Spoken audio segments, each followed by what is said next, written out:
I'm wearing my Wonder Woman shirt. My house is temporarily quiet. And today I want to talk about how to start self-publishing on a tight budget. Okay, so a lot of people say to me, I've written a book. How do I market it on a tight budget? How do I release it and find readers? And both of those questions, what they make me want to do is take that author, and back them up a few steps. What I want to do in the next 10 minutes or so is give you a mini MBA in self-publishing, because if you're self-publishing books, you're a small business owner. Even more so, you're a startup business owner. And when you have a startup, there's a whole lot of unknowns. Your product, books are product, your product is untested, unrefined, probably needs a lot of improvement. So, that's a little bit different than the traditional publishing model, right? Because traditional publishing, they produce some clunkers too, let's be honest. But traditional publishing, you have a whole lot of other people involved along the way. You've got an acquisitions editor that they have picked your book out of a pile of other projects that they could choose to work on. And then there are other people, I should do a whole video on the different stages of editing and how you can translate that to self-publishing, because it's really important to do that. Number one thing, you need to be your own acquisitions editor. You need to be acquiring the right projects for you to be publishing as an indie publishing house. If we all just publish the stories of our hearts, the very first thing that we want to write, it's probably not all of those are going to be anywhere near hits. And the truth is that lots of really good books are not hits for a whole bunch of reasons. So when you have a self-publishing startup business, understanding that books are product and product needs a lot of work in order to connect with a market, that has to be where you start. So if that is a brand new concept for you, I'm gonna let you take a second and sit with that. And then once you do that, and once you think, oh, okay, so my books are product, how do I make sure that they're the right product, and how does that product get to the right market for that product?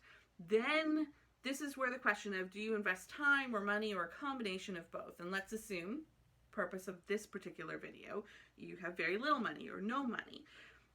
There's a balance, right? So if you have no time, let's say you have a full-time job, and you really want to publish a book or these books, but you can't do it all yourself, but you have money because you've got this other full-time job that you're really committed to and you're going to save up the pennies for, then you can spend a lot of money. Maybe I'll do another video about that at some point. This particular topic was requested by somebody. So if you want to hear, if I mention something else, maybe I'll do a video about that. Hit me up. Anytime I say that, hit me up in the comments. Let me know, yes, do that video. And hey, I'm stuck inside. I'll probably do it. So, so there are ways that you can spend money to really streamline self-publishing. We're going to do the opposite. We're talking about the opposite today. If you don't have any money, then what you need to invest is time. And I'm going to list a bunch of really specific ways that you need to invest in time instead of money to get to the same end result of having a self-publishing career, okay? First one, you need to work on your craft. And you can either spend money, you can get an MBA, or not an MBA, I've said that at the top of business. No, you can get an MFA, in creative writing. That's the most amount of money you can ever spend on craft development. Whew. You probably have to have good craft to get into that though, and man, it's years. So there are courses you can take, and I'm going to mention one because I do think that it's a good use of money. Is Angela James's self-editing course. It's called Before You Hit Send. It's a decent investment. Particularly if you aren't sure how many rounds of editing you can do on your first book, that's a good place to start. It will definitely reveal some of your own craft weaknesses at the very least. And that's important data for you to have for yourself. But you can also join writing groups. Romance Writers of America has chapters all over the place. Australia and the UK both have writing, romance-specific writing groups, so you can look up their national organization and then find a local chapter. There are also lots of unaffiliated local groups. And so if you let me know in the comments where you are and that you want a romance writing group, I can probably find you one relatively close to you, or one online if you're not able to get to local meetings. And so I'm happy to connect. There are also lots of loops like on Facebook and Twitter that you can slide into and find a community there, because community is going to be really important at the end of the list too. So even if you are really on your own, find a community. Here on YouTube, right? AuthorTube community is a good place to start. So you put some time in there. Then you actually finish writing your book. You have the book. And you can spend some money on release to spread the word inside like a blogger community. There are, PR companies that will do like a blogger blitz, they call it. And that might cost you like $100. And there are marketing packages that will run significantly higher than that too. You can save all of that money by building your own blogger list. And it takes a little bit of investment of time and research. Probably good to start doing that while you're writing the book.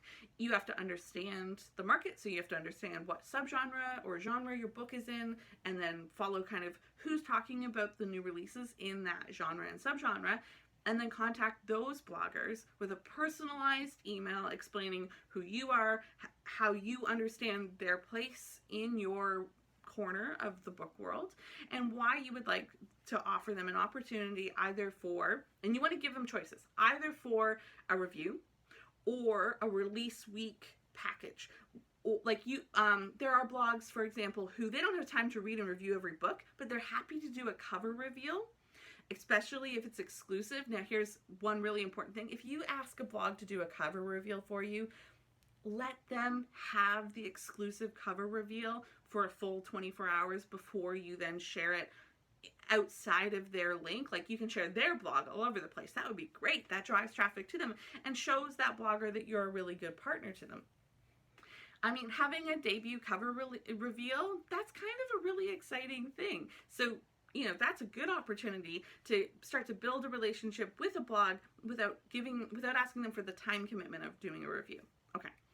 Graphics.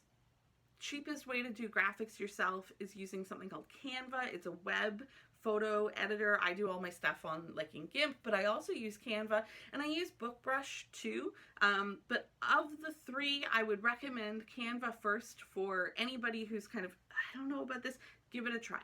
Canva will set you say, I need a Facebook cover picture. Canva has a template for that. You start with the size, and then you pull in all the different colors and whatever you want. Check it out. You can do a basic graphic set yourself. And also, learning how to do that will have all sorts of benefits for you in terms of understanding kind of what works and what doesn't, and playing around with it, and get really involved in, the pitch of your book, as opposed to just hiring kind of generic looking art that an artist does, and then it looks like everybody else's. Do your own, but make it good. And then the third is reader cultivation. And here's where it's really important to understand that self-publishing is not one and done. It's not one book and boom, you're a star. Even for the people who have a meteoric rise on their first book, that doesn't last forever. That's a whole other video. There's a whole other video about what's normal and reasonable in terms of day-to-day sales for backlist. We'll do that. You want that? Ask me. Tell me in the comments. Okay. But reader cultivation takes it's the snowball principle, and I did a video with some readers and writers in Trinidad and Tobago, and I was like, when you build a snowball, and then I paused and I was like, maybe you don't. But when you make a snowball, what you do is you grab up snow, right? You make a big grab of snow like this, and then you squish it, and it's the tiniest little thing. And your first little grab of snow is imperfect and doesn't really hold well together. So you carefully add more snow to it, and then you start to roll it and roll it and roll it, and it takes many packs, many squishes, many turns to really start to get a nice hard ball that's still only about this big. And if you want to build a snowman, right, you will spend all afternoon making a really big ball. And the last few turns grab a lot more snow than the first few do, right? If you can picture that, that's what publishing is. And the first few readers you get, it will be hard at first to hold on to them.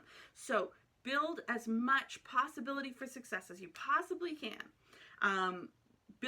You want to create all of the framework, the foundational stuff that will grab onto readers. You want social media, so like a Facebook group or a Discord site, like whatever server, I don't know what it's called. I'm not on Discord. Facebook page, Instagram page, Twitter page, and a newsletter. There are a handful of people who don't have newsletters and they are successful authors, but the vast majority of really successful authors do collect email addresses. And if you want to do that for free off the top, MailChimp lets you do it for free for the first 2,000 names. And if you aren't making money at the end of having 2,000 names on your mailing list, we need to talk. Hit me up in the comments and I'll do a video about that. Actually, no, I'm not going to do a video about that. If you want to know how best to make money with email, you need to go talk to Holly Mortimer, who has a company called SocialVert. She's amazing, and email marketing is her thing, so I'm not going to get into it. All right. So you want to cultivate your readers. So in your first book, you'll have a call to action at the front of your book and at the end of your book, and you will grab onto and retain every reader that likes it.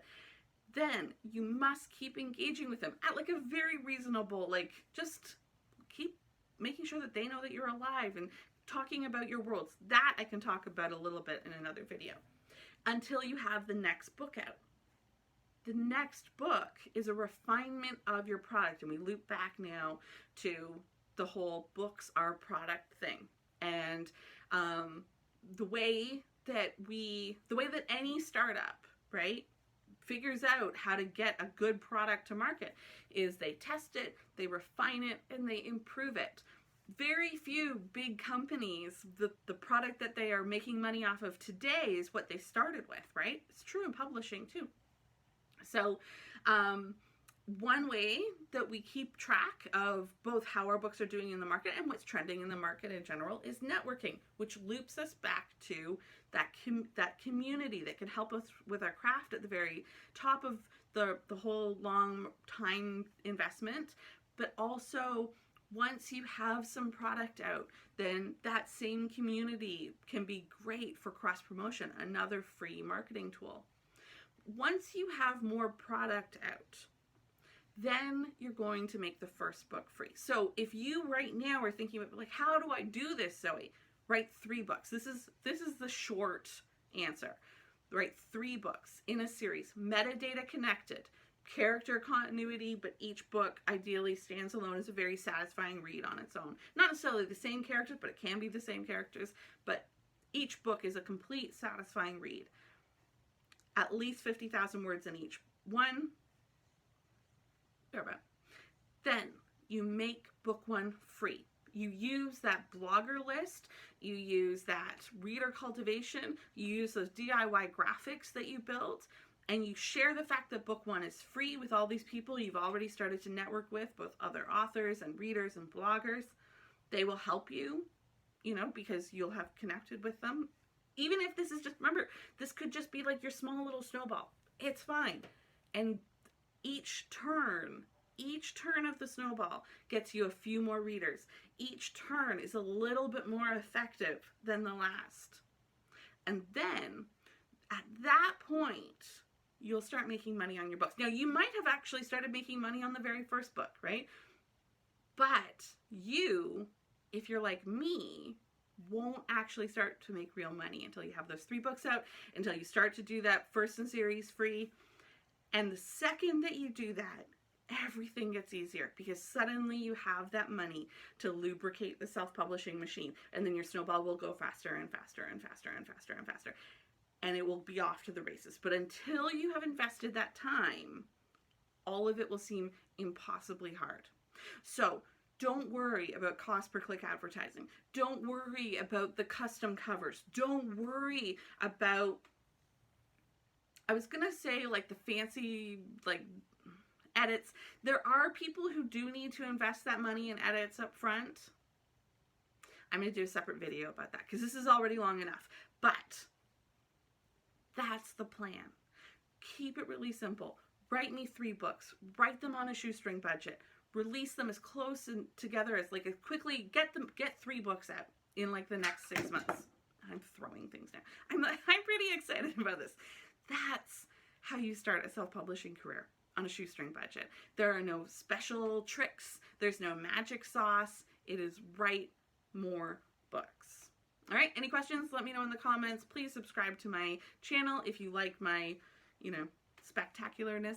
And, spectacular. I don't know what I was supposed to say there.